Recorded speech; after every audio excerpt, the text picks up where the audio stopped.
Mummy आज काय बनवत आहे जेवणात? आज बघ बनवते बटाट्याची भाजी. ओके.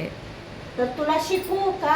हो मम्मी, मला पण रेसिपी सांगा ना, तुम्ही कशी बनवता? बरं चल.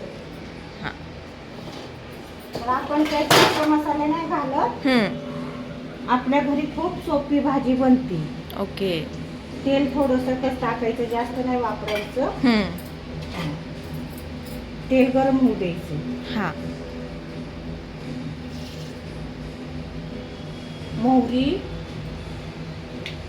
मोहरी तडतडली मग जिरं टाकायचं. ओके. जिरं झालं की थोडासा लसूण आणि मग लसूण बघ चांगला गुलाबी झाला की मग कांदा टाकायचा. ओके. तर कांदा परतून घ्यायचा. मसाले भरत आहे डब्यामध्ये. कांदा मसाला भरलाय. टमाटर टाकायचं. टमाटर चांगलं परतून घ्यायचं.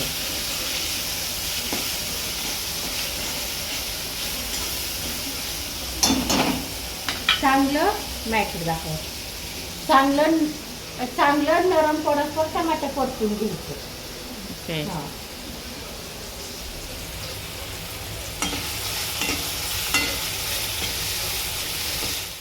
मीठ टाकायचं आणि हळद. हे चांगलं परतून घ्यायचं.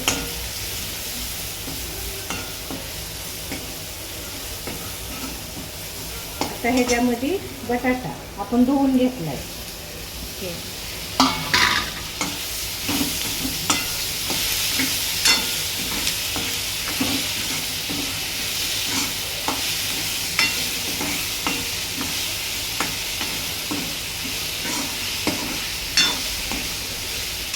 बटाटा कांदा टमाटर परतून घेतलंय. आता त्याच्यामध्ये आपण ओतूया पाणी. म्हणजे आता टाकायचं पाणी. आपल्याला करायची रसा भाजी. ओके.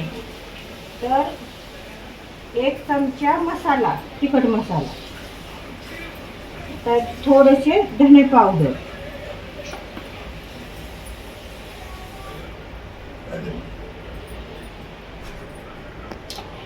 आता आपल्याला टाकायचा शेंगदाण्याचा कूट.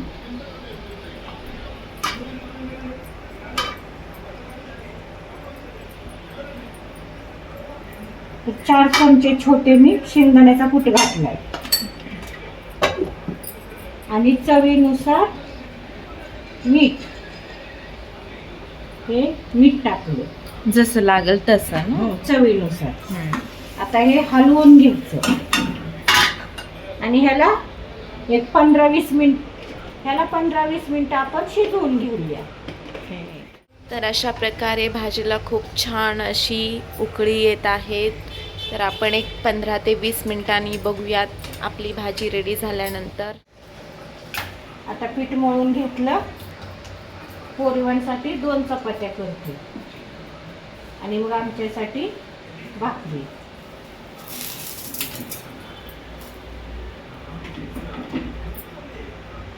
तर बघा आमच्या चपात्या गावरान पद्धतीच्या चपात्या.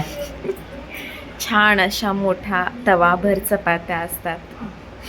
एक चपाती खाल्ली की पोटच भरलं.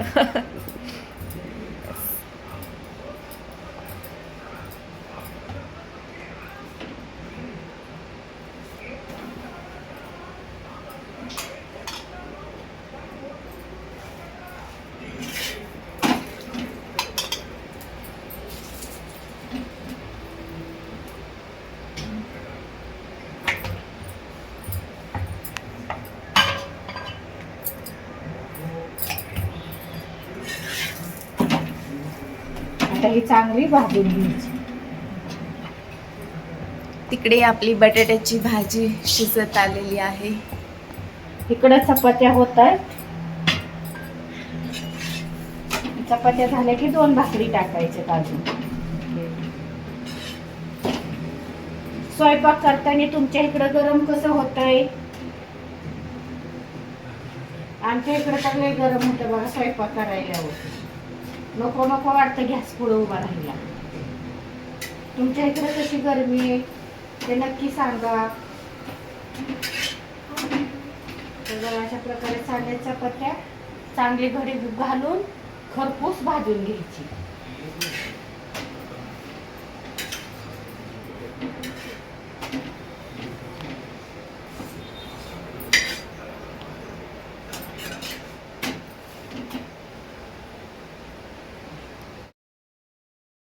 वहिनी काय केले जेवायला आज? तर आजचा सर्व स्वयंपाक मम्मीने बनवलेला आहे. तर मगाशी आपण जी भाजी बघितली तर ती ही बटाट्याची भाजी.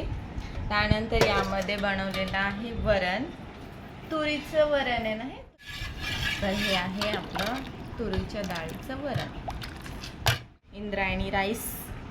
आणि इथे होती दुपारी बनवलेली भेंडी आणि इथे बाजरीच्या भाकरी आणि चपाती आणि सोबत तोंडी लावायला हे आमचं मिरचीचं लोणचं.